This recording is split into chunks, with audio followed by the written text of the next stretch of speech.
Hola, bienvenidos a Diálogos entre Libros. Estamos en la librería universitaria y, por cierto, de fiesta, ya que se cumplen 10 años de existencia de este mágico lugar al que les invitamos a venir. Existe el intercambio de libros y otra serie de actividades que ustedes van a poder disfrutar en esta librería universitaria. Y hoy, precisamente, vamos a conversar con Cecilia Díaz de la carrera de Letras, quien ha hecho una investigación sumamente interesante, pero conversando con ella nos dice que está haciendo 2 investigaciones, así que vamos a hablar de esto y muchísimo más en este su programa Diálogos entre Libros. Bienvenida, Cecilia, y gracias por aceptar esta invitación. Muchísimas gracias a ustedes por invitarme.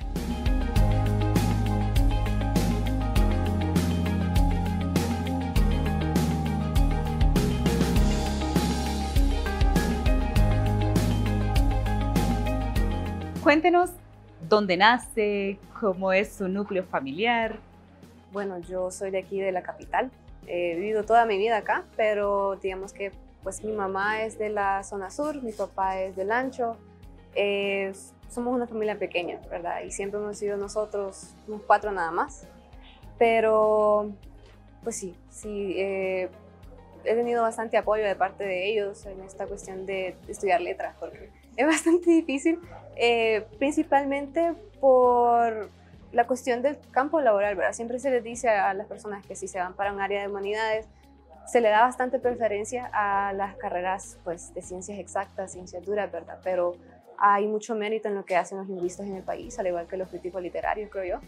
Y es una lástima, podría dárseles un poquito más pues, de realce, de apoyo, y habría un poquito más de apoyo también en la carrera, si justamente entidades como entidades gubernamentales pudieran dar apoyo a estas cosas, ¿verdad? Porque a final de cuentas sí vivimos y existimos en una sociedad en donde necesitamos las ciencias exactas, las ciencias duras, pero somos seres humanos, no podemos alejarnos, ¿verdad?, de lo que es nuestro, como la lengua, como la literatura, que es pues una extensión más de la lengua, ¿verdad? Claro, y al final todo se une en eso, ¿no? En la comunicación. ¿Cómo vamos a realizar un trabajo o a mejorar nuestras relaciones interpersonales si no sabemos cómo comunicar lo que realmente queremos decir, ¿no? Sí, por eso es muy importante aprender, pues, cómo funciona nuestra lengua, ¿verdad? Para comunicarnos bien, para comunicarnos mejor. Sí. Cecilia, ¿usted es la mayor o menor de su casa? Yo soy la mayor, sí, tengo un hermano menor, pues va a entrar a la universidad el próximo año. Ya lo está adiestrando, me imagino. Me toca instruirlo un poquito para que no venga a entrar así de golpe también.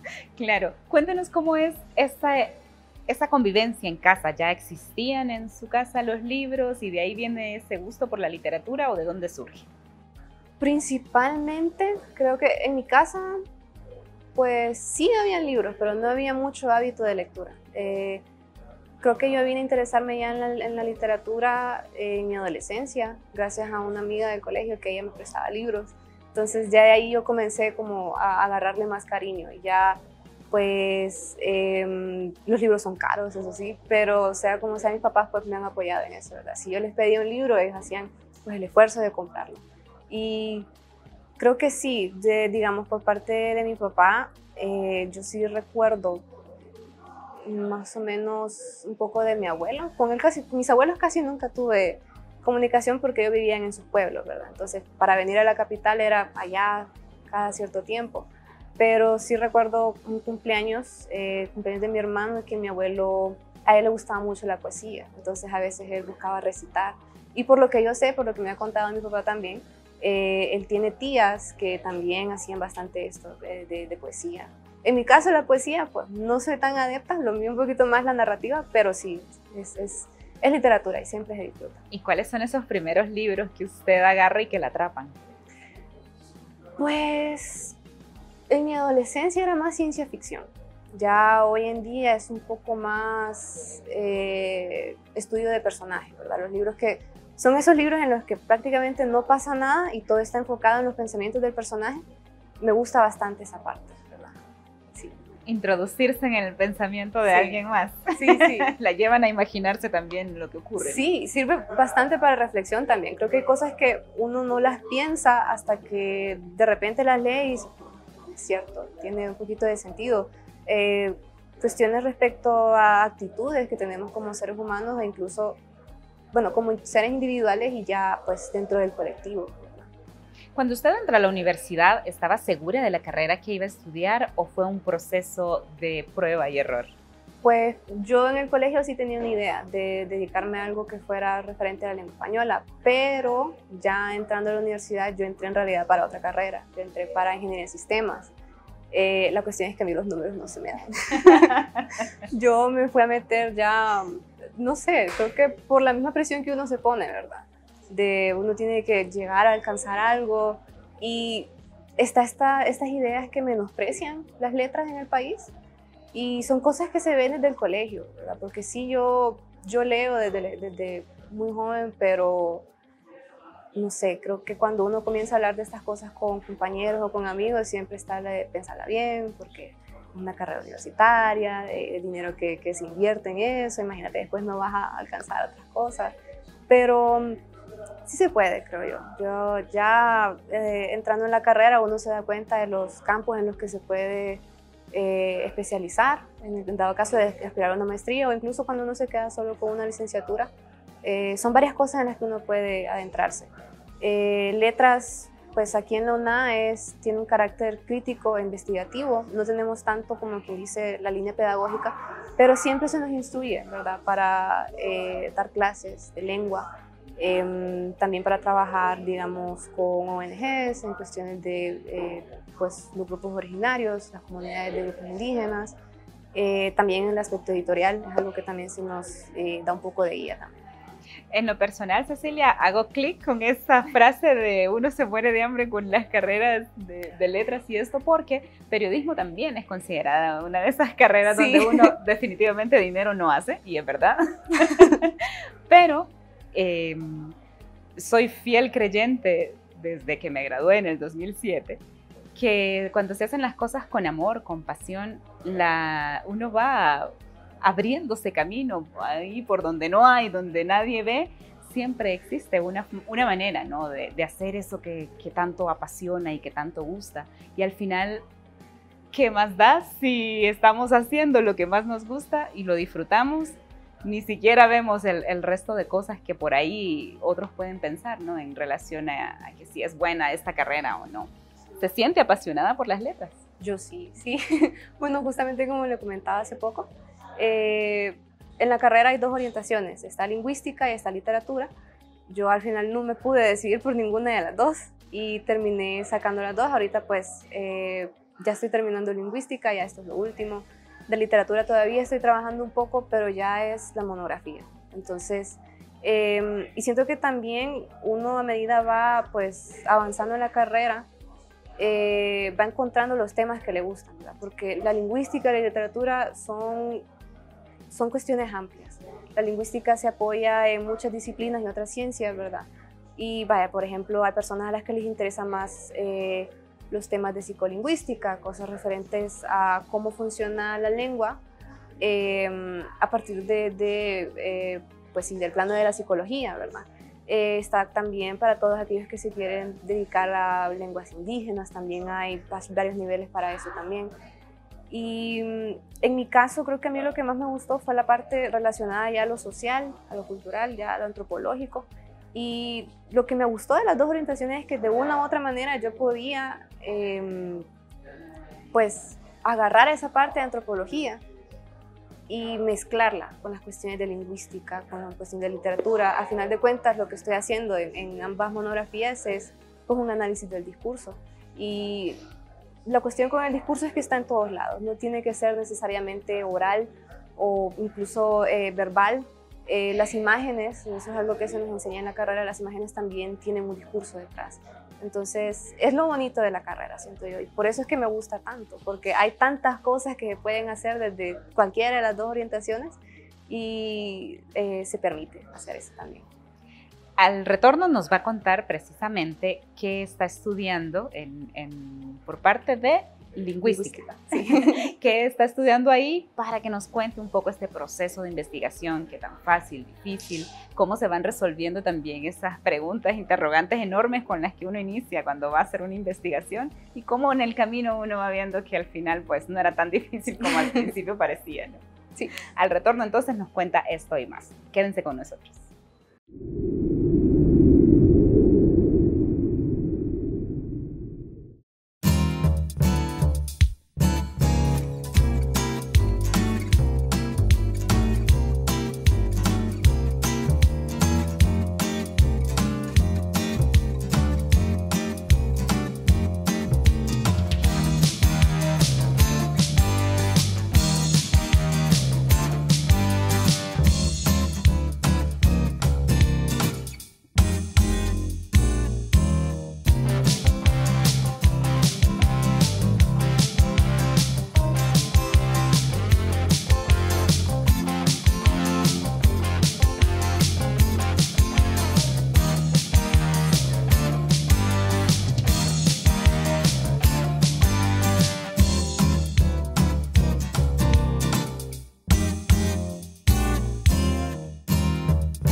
El sentimiento Puma nos une. Visita la librería universitaria y adquiere los diferentes accesorios que nos identifican como verdaderos Pumas. En la librería universitaria encontrarás camisetas, sudaderas, uniformes quirúrgicos, gorras y mucho más. La librería universitaria te espera de lunes a viernes de 8 de la mañana a 3:30 de la tarde.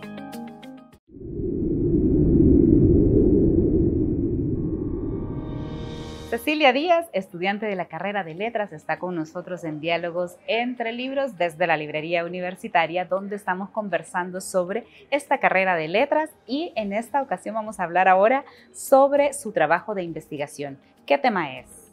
Bueno, yo estoy haciendo un análisis crítico del discurso en algunos medios de comunicación. Entonces, para iniciar, obviamente es una monografía, no es algo que se pueda hacer tan extenso. Al final me decidí por dos medios, un medio escrito, un medio audiovisual.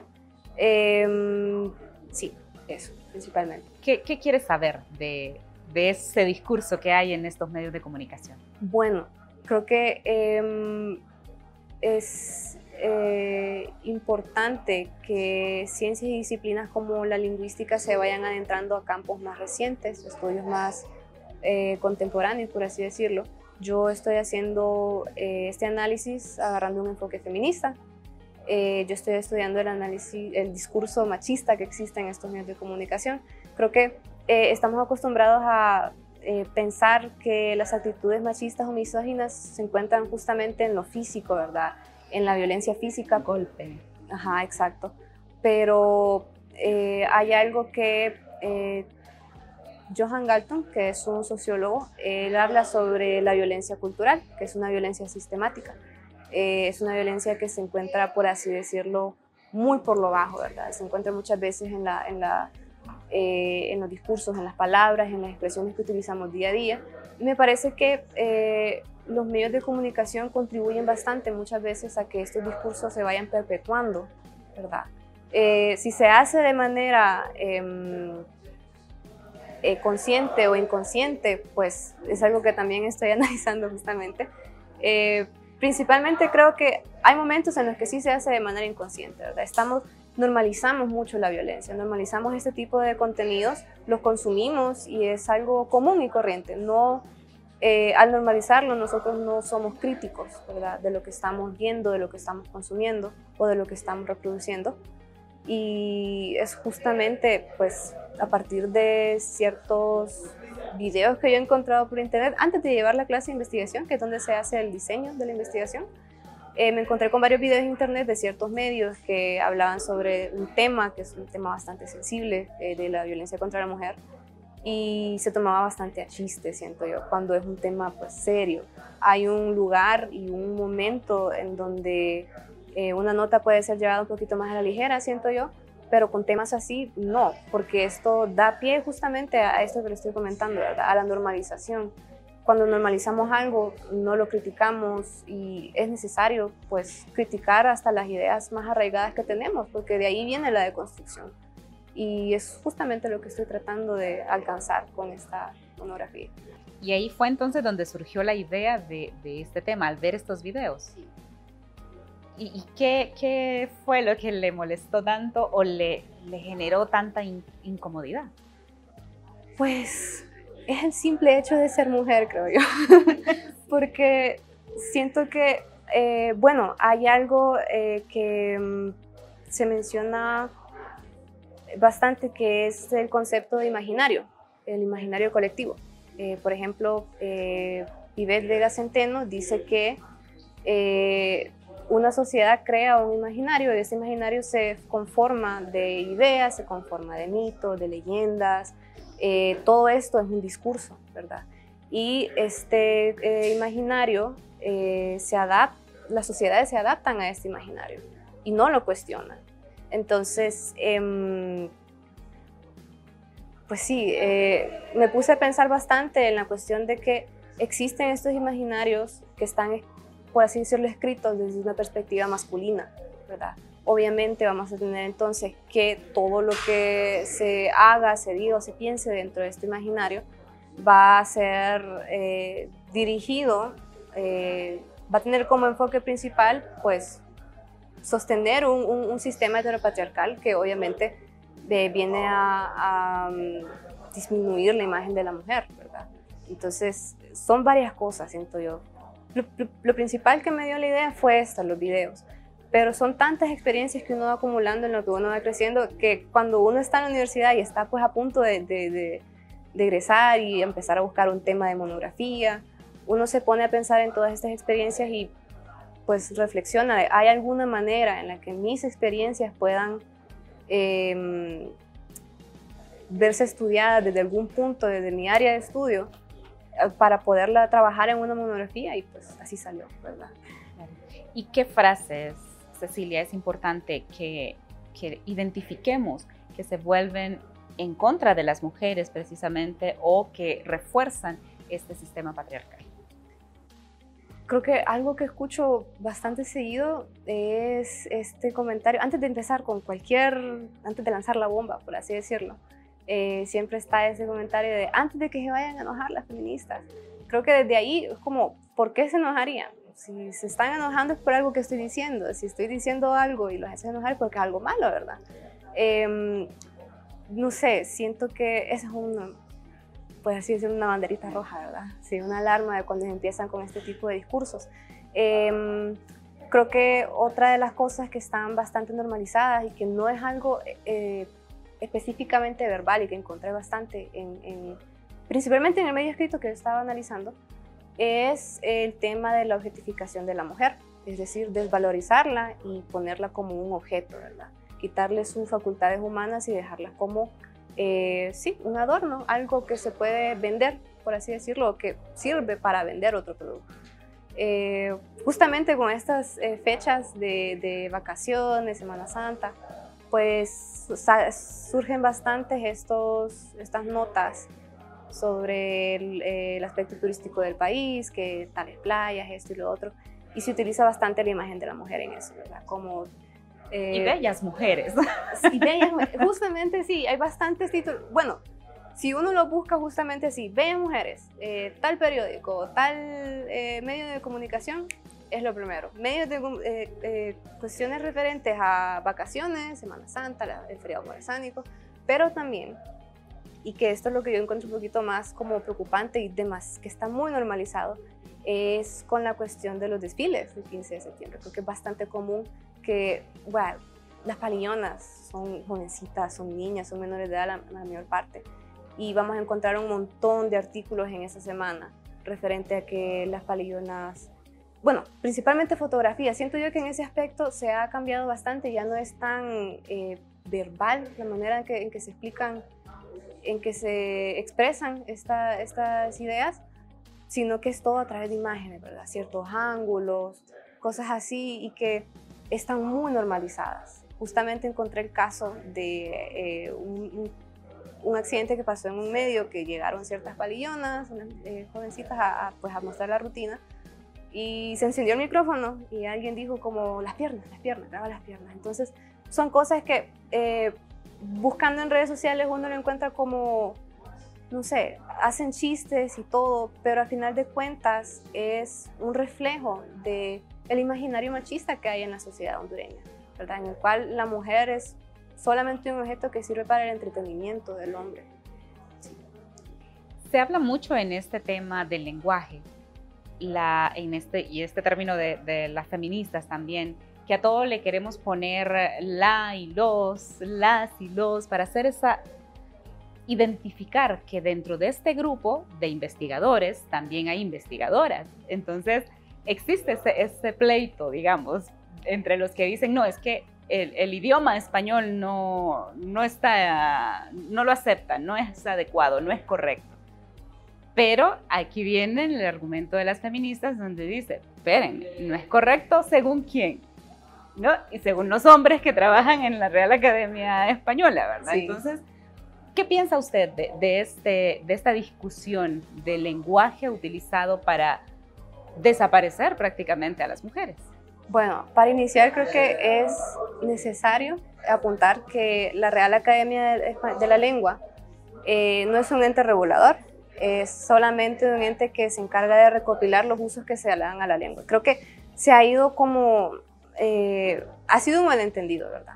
Porque la lengua no se puede regular de ninguna manera. La lengua está en cambio constante. A medida avanzan las sociedades, va avanzando la lengua. Y pues estamos en un punto en que no podemos seguir comunicándonos de la misma manera en que lo hacíamos un siglo atrás, ¿verdad? En donde solo los hombres eran los que tenían acceso a universidades, a trabajos. Creo que son cosas que van a ir cambiando con el tiempo. No sé, se tiene que hacer un cambio, definitivamente. Ese cambio se va a ver reflejado en la lengua, obviamente. La cuestión con el uso de los y las, creo que sí es necesario, porque yo me pongo a pensar en las ideas que tienen los niños muchas veces, ¿verdad? Creo que eso es lo más importante, ¿verdad? Pensar en las infancias, que todas estas actitudes, estos discursos se van formando desde muy chiquitos. Entonces, obviamente, si usted le pone a una niña, no sé, y le dice, los científicos tal cosa, puede llegar a pensar de que solo los hombres pueden serlo. Sí es necesario también ese tipo de inclusión en la lengua. Entonces, de que se va a dar, aunque a la gente no le guste, porque si la sociedad cambia, la lengua va a cambiar y se va a ir adaptando, ¿verdad? Y se va a ver reflejado en el discurso. Y somos nosotras entonces las llamadas a llevar este mensaje, ¿no? Y a hacerlo nuestro, porque al final estamos hablando de nosotras, de nuestros derechos, de nuestra oportunidad que tengamos como profesionales, tal y como usted lo ha mencionado, de ir cambiando todo este asunto que no nos parece del todo ecuánime, ¿no? Sí, bueno, respecto a eso, es que si no lo hacemos nosotras, nadie más lo va a hacer, porque a final de cuentas, todas estas instituciones, todas estas pues, infraestructura social que existe para soportar estas ideas heteropatriarcales, machistas, que solo buscan minimizar a la mujer, ¿verdad? Entonces, obviamente, en cuanto más tratemos de hacer ese cambio, más se nos va a atacar. Pero si se nos está atacando, pues es porque estamos haciendo algo bueno, creo yo. La lucha se va a dar igual. Igualmente, sí. En este trabajo de investigación, ¿cuáles fueron esas dificultades que usted encontró y cómo fue librándose de ellas? Creo que principalmente la pandemia. En mi caso, pues todo mi corpus es de tipo diacrónico, es decir, no es como, por ejemplo, hay compañeros que se encargan de hacer estudios de campo, ¿verdad? Que salen a comunidades, graban, no, lo mío está todo grabado ya, digamos. Entonces, en el caso del corpus escrito, que son los artículos de periódico, me costó un poco porque yo tenía ya la idea de hacer uso de la Hemeroteca Nacional, pero pues por pandemia y todas las cuestiones estuvo cerrado. bueno, a día de hoy creo, no estoy muy segura, pero una de las cosas que me comentaron es que también la hemeroteca tiene problemas con respecto a la infraestructura. Sí, entonces, pues esa fue una de los inconvenientes, pero pues está el internet, la verdad. Y en internet está, todo se guarda, nada se borra. Y esa fue una de las principales dificultades. El otro tema fue ya el aspecto teórico respecto, bueno, tuve una experiencia ya casi finalizando con el marco teórico, que yo estaba a punto de utilizar a Jorge Cosiero, no me acuerdo, creo que es argentino, es sudamericano. Él tiene una teoría respecto a la violencia de género y pues por eso es que es muy importante investigar también como quien dice los autores, porque investigando un poco de él, pues encontré como que tuvo acusaciones de abuso de menores y cosas así. Entonces es muy importante, siento yo, para nosotros como investigadores, no guiarnos solo en las ideas, ¿verdad? Porque alguien puede venir y explicar un tema y hacerlo suyo en frente de las cámaras, pero las actitudes son otras, ¿verdad? No podemos tampoco darle espacio a personas que perpetúan este tipo de acciones. Se supone que lo que estamos haciendo es, pues, en pos de un avance, ¿verdad? Y darle voz y espacio a estas personas, por muy pequeña que sea una monografía, porque estemos en Honduras y tal vez, aquí no se va a leer, dice, no se va a leer. Pero de repente y sí, sí. Ahora con internet todo se sabe. Correcto, entonces, sea como sea, es darle una plataforma a estas personas. Puede llegar otro estudiante, digamos, de la misma carrera al centro de documentación a pedir la tesis, leer, ver que está esa persona y se va a seguir pues dándole pie, ¿verdad? A que se siga hablando de esta persona. Hay que tener mucho cuidado también con eso, siento yo. Bueno, está súper interesante la conversación, pero vamos a hacer una pausa para conocer esa recomendación que ustedes tienen para nosotros hoy.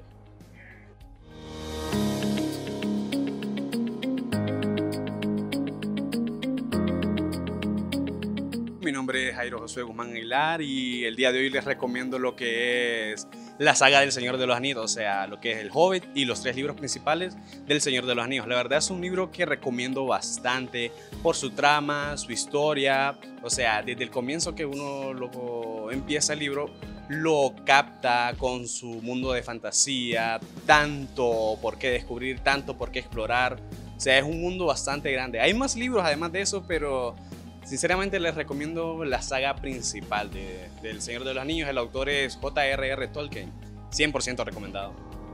Gracias, muchísimas gracias por esa recomendación. Seguramente lo apuntamos también en la lista de tareas pendientes para leer ese libro tan interesante. Ahora le pedimos a usted, Cecilia, que nos recomiende un libro que ha significado mucho para usted. Creo que sería Demian, de Hermann Hesse. Prácticamente, pues, el estudio de un personaje, ¿verdad? De toda la vida, desde su infancia y adolescencia hasta su vida adulta, y los cambios que se dan en ello. Creo que, personalmente, sí, para mí esa transición de escuela a colegio fue un poco difícil, ya de colegio a universidad también, entonces me cuesta mucho evitarme los cambios y justamente ese libro habla bastante de eso, ¿verdad? De la manera en cómo salimos de un espacio seguro como es nuestro hogar para enfrentarnos al mundo, ¿verdad? Y es un clásico ya de la literatura universal, entonces creo que sí, se tiene que leer. Excelente, Cecilia, muchísimas gracias por aceptar esta invitación, por compartir con nosotros estas experiencias que usted ha tenido, y me gustaría que cerrara diciéndole algo a todas esas personas que la están viendo y que pues están interesados en la literatura. Pues que no se desanimen y principalmente creo que algo importante de recalcar es que no siempre tenemos que dedicarnos a lo que nos gusta, ¿verdad? Pero no hay que dejarlo de lado, siento yo. Y cuando yo entré a la universidad creo que sí dejé de lado bastante la literatura, pero al final lo que es de uno lo reclama y aquí estoy. Y sí, eso, ¿verdad? Y que no se desanimen al final con la cuestión de las carreras, porque lo que importa es encontrar algo en lo que uno se sienta cómodo, porque por más que tratemos de ir a otro lugar donde tal vez no es nuestro fuerte, vamos a sufrir más, creo yo. Sí podemos salir, pero vamos a sufrir mucho. Entonces, mi invitación es esa, ¿verdad? A que, pues, consumir no solo literatura universal, sino lo que tenemos aquí en el país. que siento que eso es un gran problema también, que ya creo que ya hasta que yo entré a la carrera vine a aprender más sobre autores nacionales, cuando creo que es algo que se tiene que dar desde muy pequeño, ¿verdad? Para que pues de esa manera se fomenta la lectura y también se fomenta a uno a que pues no sé, pueda lanzarse también a escribir, ¿verdad? Es como un incentivo también. Sí. Muchísimas gracias, Cecilia, y a ustedes también gracias por la sintonía y esperamos la próxima.